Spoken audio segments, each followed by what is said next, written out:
நான் சொன்ன மாதிரி கடந்த 2 வருடங்களாகவே ஆர்டி எனப்படும் அந்த கட்டாய கல்வி சட்டத்தின் கீழ் மத்திய அரசாங்கம் எந்த விதமான நிதியும் வழங்காமல் பள்ளி மாணவர்களை வஞ்சித்து வருகிறது. இது பள்ளி மாணவர்கள் மட்டும் இல்லை, அந்த தனியார் பள்ளிகள் கூட, அப்புறமா அந்த பள்ளியோடைய பெற்றோர்கள் கூட இன்றைக்கி ஒரு கஷ்டமான நிலைமையில் இருக்காங்க. இந்த வருஷம் ஆர்டி போர்ட்டல் ஓப்பனே ஆகலை. இந்த மாணவர்கள்லாம் ஆர்டியில் இருக்காங்களா இல்லையான்னு கூட இன்னும் தெரியலை.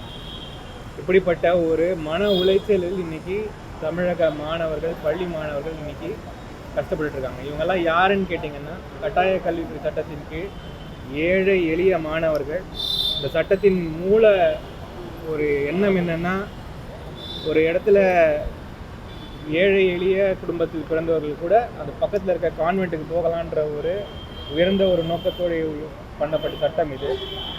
அதில் இப்படி ஒரு அநியாயம் செய்வது ஏற்றுக்கொள்ள முடியாத விஷயம்.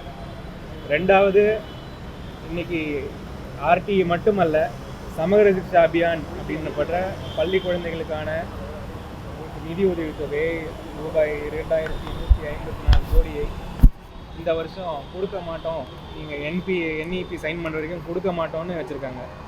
இந்த நியூ எஜுகேஷன் பாலிசி வந்ததிலிருந்து கல்வி மற்றும் மாணவர்களின் வாழ்க்கையில் நடக்கும் அவலங்கள் பல.